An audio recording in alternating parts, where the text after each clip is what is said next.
Quelle joie, chère audience, de vous voir aujourd'hui.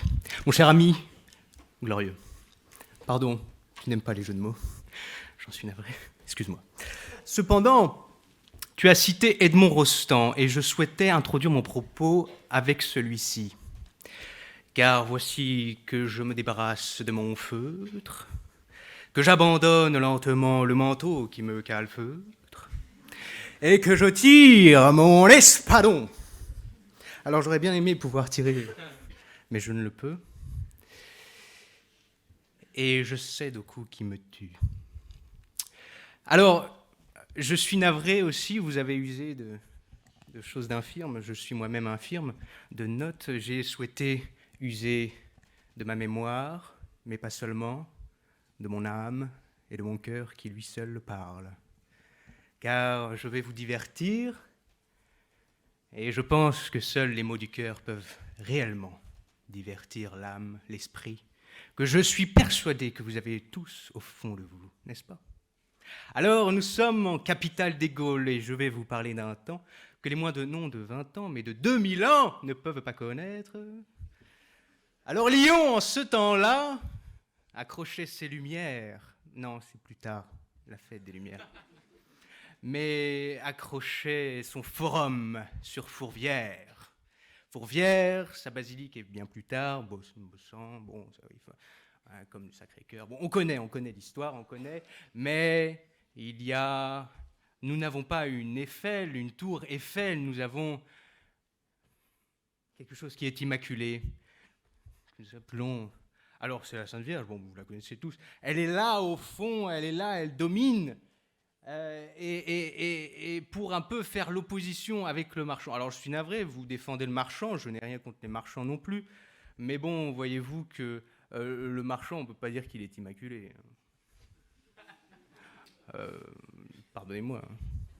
Il souhaite vendre, je souhaite vous divertir, je souhaite vous faire oublier l'impossible, la fatalité, la mort, l'inconnu, ce qui nous arrivera tous, à chacun, malheureusement. Mais c'est la vie, chers amis, nous n'y pouvons rien, et voilà, au fond, alors encore ce Cyrano qui peut-être va mourir, c'est infini, cette fin de Cyrano, mais si fabuleuse à la fois. Alors, je ne vais pas marchander. Alors, vous savez très certainement que Lyon a 2 fleuves. Bon, vous n'en avez qu'un, bon, c'est déjà ça. À 2 collines, vous n'en avez qu'une. Bon, c'est déjà ça. Alors, si vous ne connaissez pas la colline qui prie, la colline qui travaille, les canuts, je t'y crois aussi, hein. Tout de même. Nous avons le Beaujolais village, nous avons les bouchons. Alors, oui, monsieur, je ne sais plus qui, ne sait pas pourquoi nous appelons ça des bouchons. Lyonnais. Bah, moi non plus. En fait, si, je l'ai appris il n'y a pas longtemps, c'est parce que ils ouvraient des bouteilles avec des bottes qu'ils appelaient des bouchons. Voilà. Bon, moi, vous serez moins bête ce soir. Hein. Alors, voilà. Et puis, il y a autre chose, c'est que, mon cher ami, la Seine, le marchand, c'est quelque chose qui coule, qui flotte. Alors, certes, il arrive, puis il repart. Mais c'est triste, là, mon cher ami. C'est triste. Il faut rester, il faut bâtir. Un peu comme le marchand, il vous vend quelque chose qui en fait est obsolète au bout de 2 mois. C'est triste, ça aussi.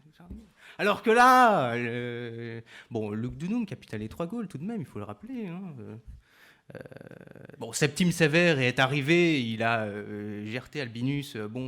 C'est triste, ça aussi. Oui, c'est vrai, ça. Oui.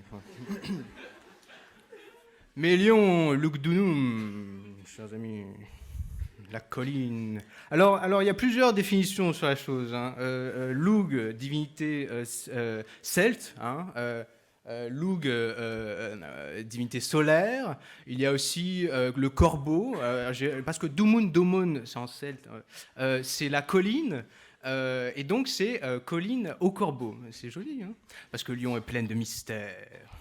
Le corbeau est ce qui fait le lien entre les vivants et les dieux.